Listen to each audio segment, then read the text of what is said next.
we welcome our guest?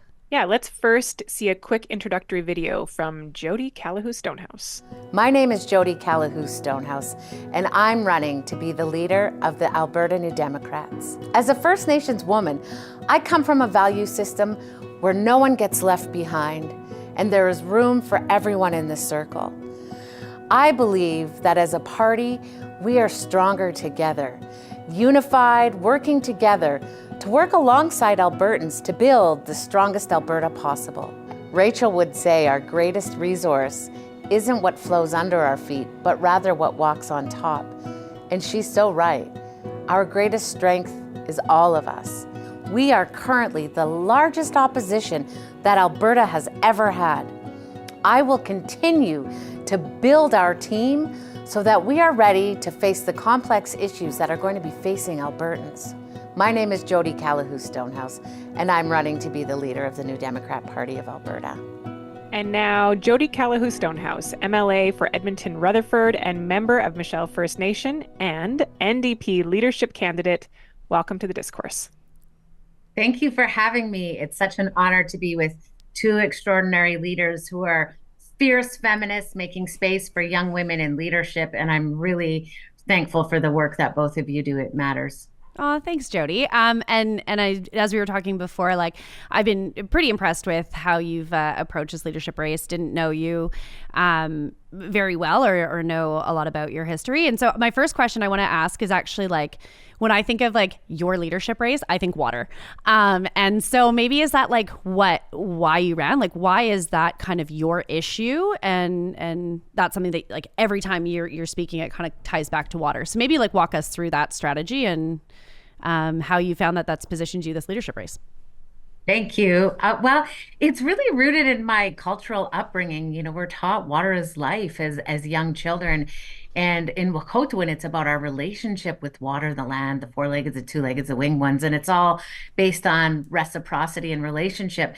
And in the past 2 decades, I've been, in academia around the world and studying energy, water systems. And I don't think Albertans realize that we're headed towards a crisis and we need a government that's pragmatic, that's proactive, and that's ready to ensure that we have stabilized our economy for future generations.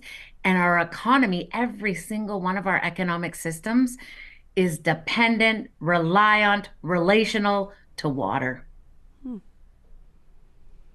Jodi, I have to.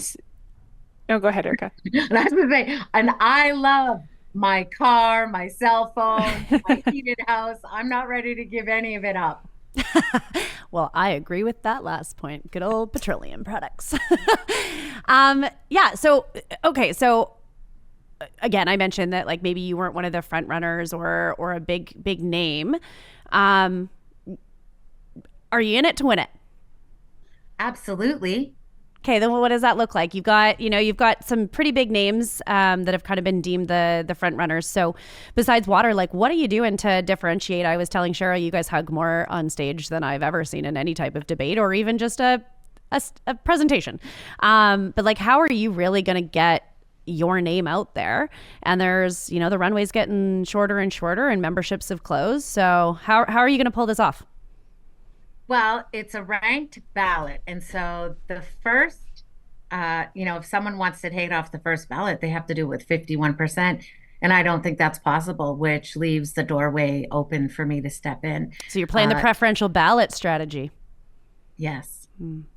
Are you having conversations with anyone to be their second choice?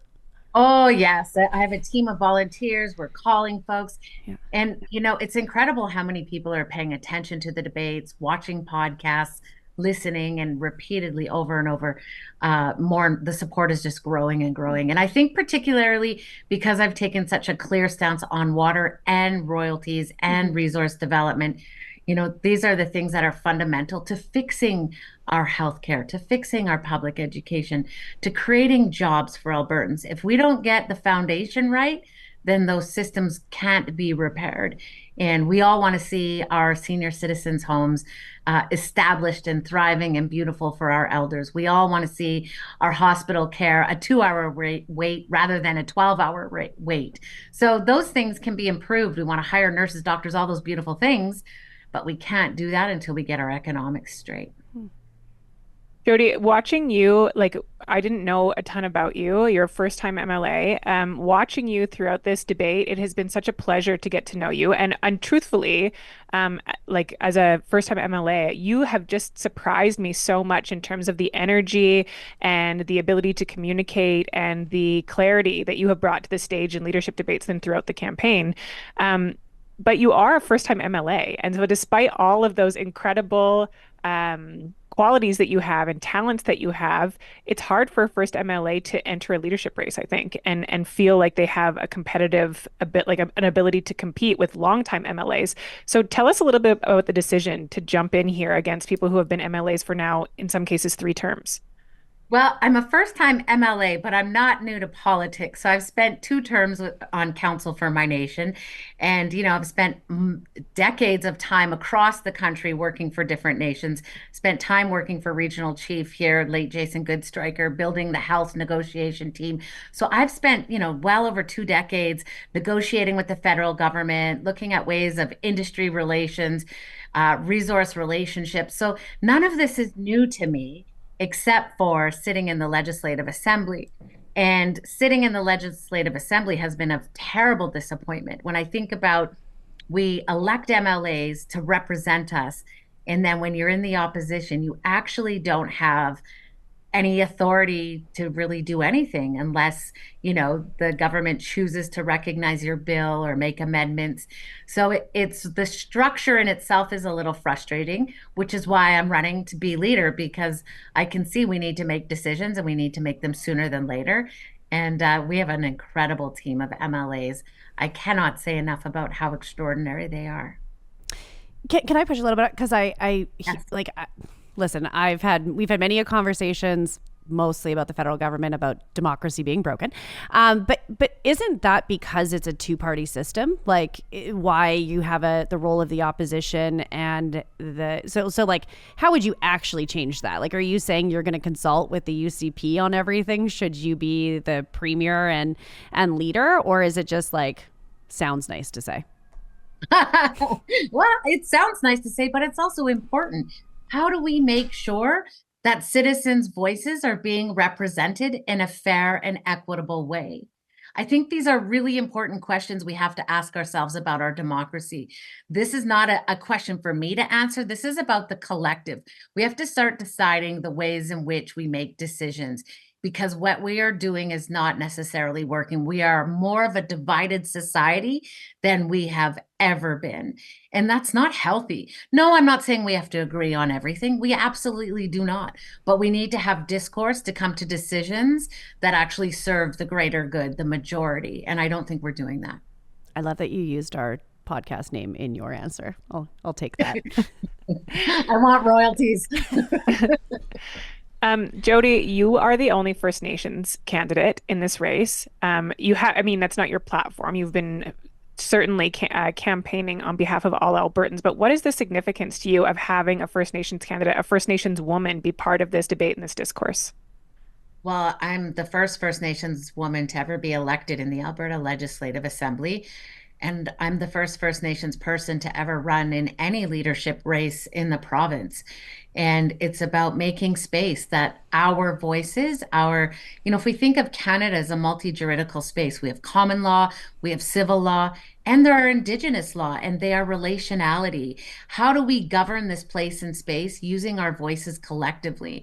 Indigenous law has informed the Constitution that was built on the Iroquois Confederacy. We have long been informing the way decisions are being made. And if we think of examples, for example, fires, because that's a catastrophe happening now, one of our historical practices in Indigenous worldview is prescribed burning. That's looking at the old growths to reduce greater harm to the villages, the towns, and the cities.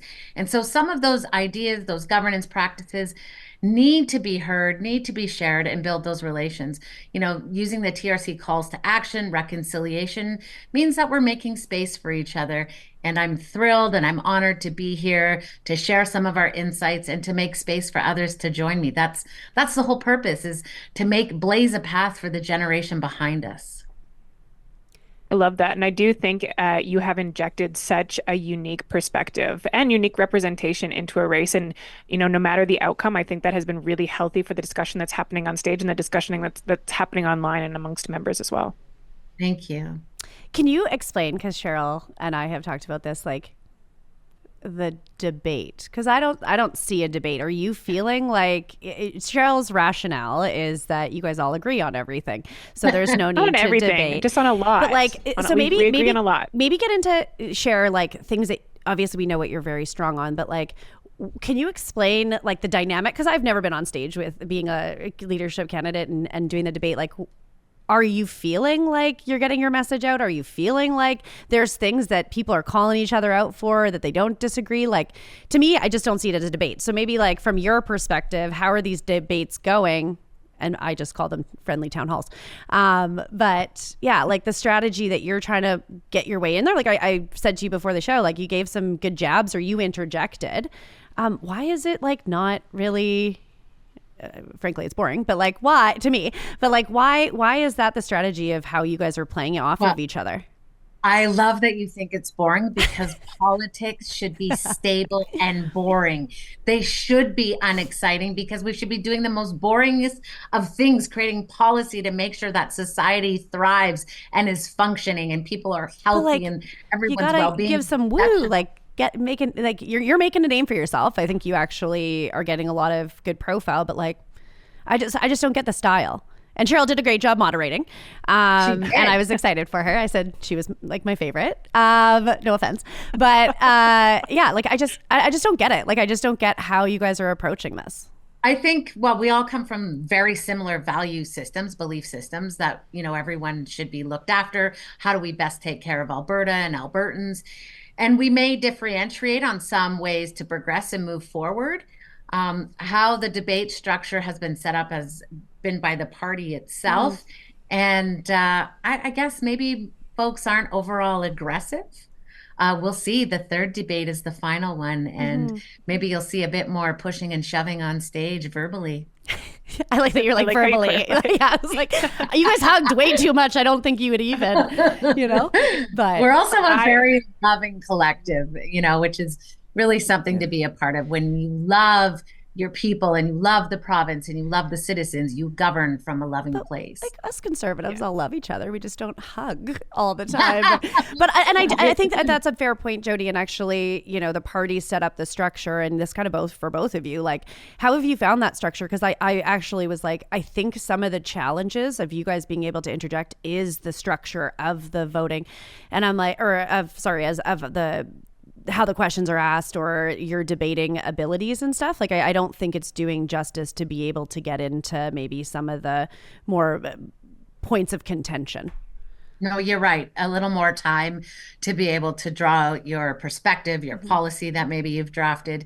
It's they're pretty short, the debates, the time frame you have to respond. Yeah. Yeah. So, I mean, that might be it. That might be not that you guys all just love each other so much. And because we have respect for each other, we just like to be maybe a little bit more aggressive in our style. Divisive, I think, is what you're trying to say. No, it is not the Jodi, word. we not wanted the word. to ask you a question that we've been asked. We asked a couple other candidates who we had on the show. If you are successful, if you now become, after this vote, you are now the leader of Alberta's New Democrats, what does day one look like for you? Well, I probably would sleep in, actually. Good, honest answer. It's been a tremendous amount of travel, work, phone calls, and I'm thankful for all the support. Day one and the 100 first days really are all about the same. It's about establishing the relationship with the MLAs, ensuring that the party is moving in the direction that we all collectively believe it needs to go towards. And then it's about getting out and building relationships with Albertans, building our team itself and, building our path forward. This has to be about where Alberta wants to collectively go, whether we get along or not, or have the same beliefs around vaccinations or not. We have to really work hard at ensuring we are moving in the direction for the future of Alberta. We cannot get stuck in the now. And that's what's happening, is that we're very short-sighted in our decisions, and it's going to have dire consequences for the next generation. and we need to think long term. If we look at the history of our province, we've had some extraordinary leaders who thought about us when they made decisions, and we're not doing that. And that's going to be critical. So the first day, whether it's first day, second day, third day, or the 100-day, it's about how we move forward to win the election, and then how we govern to make sure that we're in a better position. So, being the pessimist here, Yes. Cheryl always gets asked if you're successful. Mine is the opposite. If you are not successful, what does that look like? Obviously, like you are currently a sitting MLA.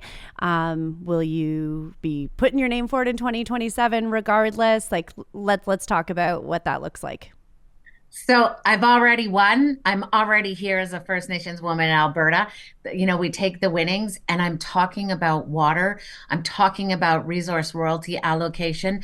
I'm already winning by planting these seeds in Albertans' minds. I'm talking about drought. I'm talking about water innovation. All of these things, whether it's me or the next leader or the other leader, will have these conversations. That is winning. Leadership, whether it's from behind, beside, in front, is about ensuring that transformation happens so that we see a better society. And I've already done that. Okay, but are you running in 2027? As premier, absolutely. You're not answering my question, Jodi. I'm going to ask one more time. If you are not successful, will you run in 2027? You know what happened is I fell in love door knocking. It's crazy what happens, particularly, with the senior citizens who invite you in for tea, and the young kids who bake you cupcakes, and the repeated school visits that I get invited to. I can't just walk away from those relationships. They are really meaningful. So, as long as my constituents will have me, I'm really excited and honored to represent them. And I'm thrilled to be a part of the relationship with the government to build a better Alberta. So I'll be here as long as I can. There we go. There's the answer I was looking for. One question, we've asked this, mostly me, of other candidates, and I know you're a newer MLA. What's a policy that you wish, either when the NDP were in government or something that during your term was like something that like you wish you guys did differently or approach to an issue? That's an easy answer. Bill 6, when NDP was in government, they caused a lot of harm with the farmers. And we're still repairing that relationship based on that decision. So Bill 6. Do you think that, Cheryl and I actually talked about Bill 6 last week because we were talking about walkbacks and like governments, the current government's Bill 20 and Bill 6 came up. Do you think it got to a place it was supposed to? Cheryl thinks that it did. I think it didn't. But like, there was amendments and we talked about that. Like, do you think that the way that the NDP handled it in the end actually got it to the place that it needed to go? It got where it needed to go, but the damage it did along the way has been, irreparable up until this point. And it has caused us part of the election. So we have to redo that work. And I think Bill 20 is the same damage as Bill 6 was for the NDers. I think they did it to themselves.